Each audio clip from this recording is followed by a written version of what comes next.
आजच डाउनलोड करा आणि तुमच्या आवडत्या मालिकांचा आनंद लुटा। रेश Resh Resh Resh Resh Resh what a surprise. I mean तू कॉलेजमध्ये तू रोजच येतो पण आज तुझ्या घरी पार्टी आहे ना तरी तू आलास कसं काय? अगं ॲक्च्युली मला माहिती आहे तू मला इन्व्हाइट करायला आला ना पर्सनली। डोंट वरी आय कम। ऐक ऐक मी आता जरा कामात आहे, मी नंतर बोलतो तुझ्याशी, ठीक आहे? चल बाय। ऋषी रेश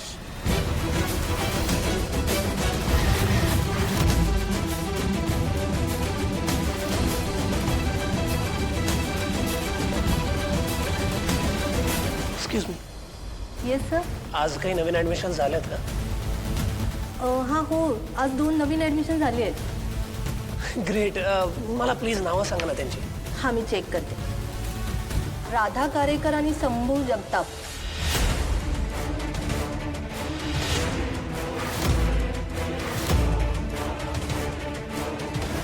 ऋषी what are you doing over here? तुझ्या घरी आज पार्टी आहे ना आणि तारा आंटीला चालत नाही लेट झालेला तू चल।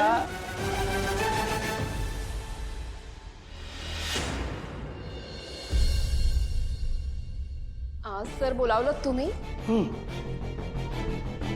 नाही म्हणजे झालं काय की आमदार साहेबांनी ॲडमिशनसाठी तुमच्या नावाची शिफारस केली आहे, पण खरं सांगू का तुम्हाला, या ना राजकारणी मंडळींचं काय खरं नसतं बघा। आणि झालं आहे काय की त्यांनी तुम्हाला शिफारस केली म्हणून सांगितलं आणि तुम्ही देखील लगेच बॅगा उचलून इकडे आलात। म्हणजे मला काय म्हणायचं की येण्यापूर्वी एक कॉल केला असता तर बरं झालं असतं ना। म्हणजे मॅडम आपण यांना आपल्या कॉलेजमध्ये ॲडमिशन नाही देऊ शकत। सर पण अचानक काय झालं? I mean is there any issue? यांच्या डॉक्युमेंट्समध्ये काही प्रॉब्लेम आहे का सर?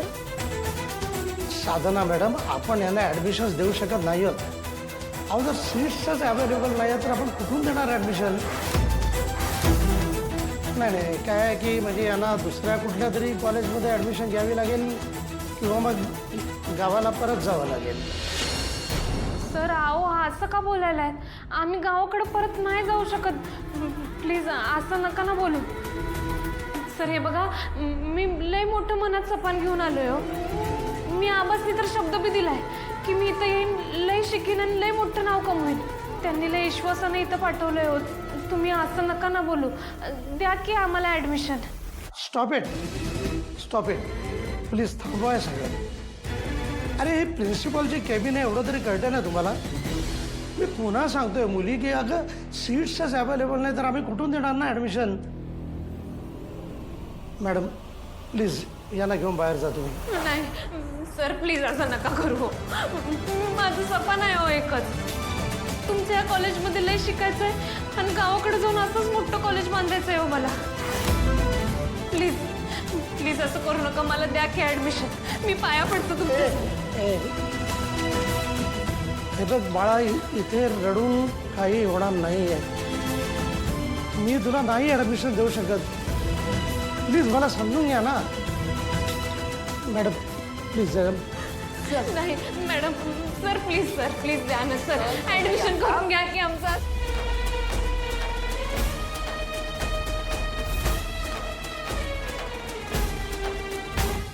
सपान फुलले होते कमळी, हिरव्या पुढ्यात आल्या ओळखीच्या या वाटा काटेरी का झाल्या।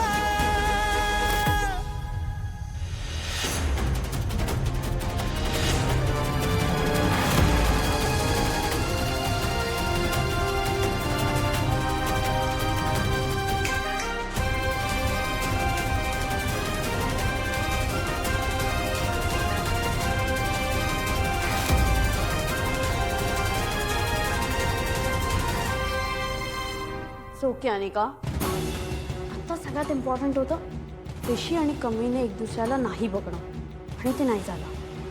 Thank God.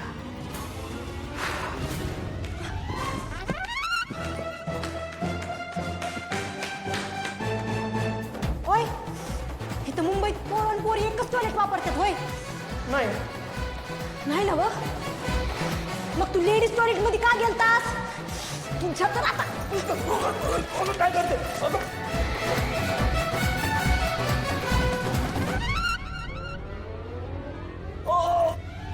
Good morning sir. Good morning good morning. Class सुरू झाला असेल ना? गो गो. सॉरी सर गडबडीत ते चित्र बघितलंच नाही म्या. पण न बघता मारलं कसं? सर सॉरी मला माहितच नव्हतं तुम्ही जर आहे ते सर मला माफ करा.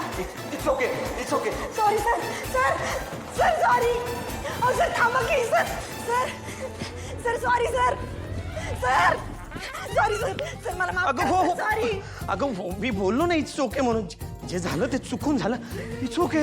नाही नाही सर तुम्ही एवढे मोठे सर असून मी एवढं निब्बर आणले तुम्हाला लई मोठी चूक घडली माझ्या हातून सर सॉरी सर मला माफ करा इट्स सर. ओके इट्स मला ओके माफ it's okay it's okay. Sir मला माफ करा त्या टॉयलेटच्या बाहेर तुम्हाला एवढं हाणायला नको होतं मी सर मला माफ करा सॉरी सर. अगं हो इट्स ओके. ते की नाही सर जरा घाईची लागली होती म्हणून जरा हल्लो होतो पण सर तुम्ही मी जोरात म्हणलं असतं की मी सर आहे ते एवढं हल्लं नसतं मी तुम्हाला मी कसं शपथ घेऊन सांगतो सर सॉरी सर. अगं it's sir, okay sorry. It's नाही, ओके सर, इट्स सर, माफ करा सर. अगं इट्स ओके. सर, माफ मी करा, तुला सर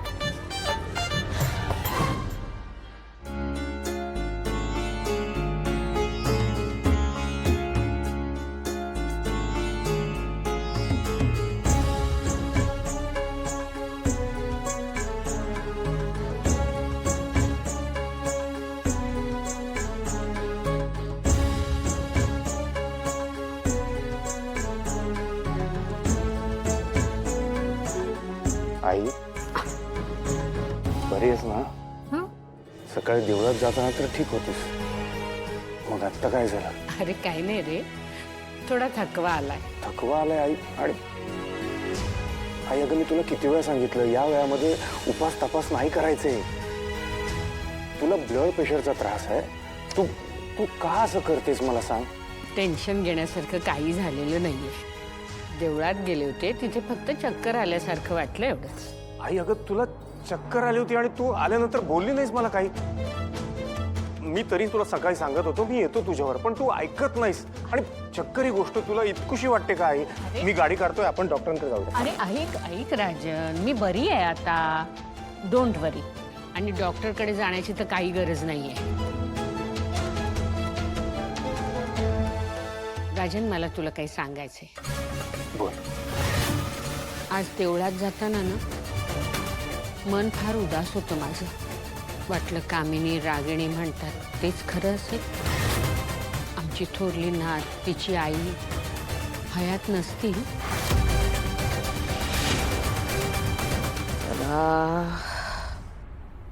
एकदाच नातीच्या वेळाची झटके आता बंद होते. आज असं अचानक असं का बोलतेस? मी मनापासून गेली 17 वर्ष तिची वाट पाहत होते. आता कामिनीचंच बोलणं खरं वाटायला लागलं. बघ बहिणी, शेवटी माझं म्हणणं पटलं तुला. उशिरा का होईना पण एक गोष्ट तुझ्या लक्षात आली की तुझी एकच नात आहे आणि ती आहे अनिका.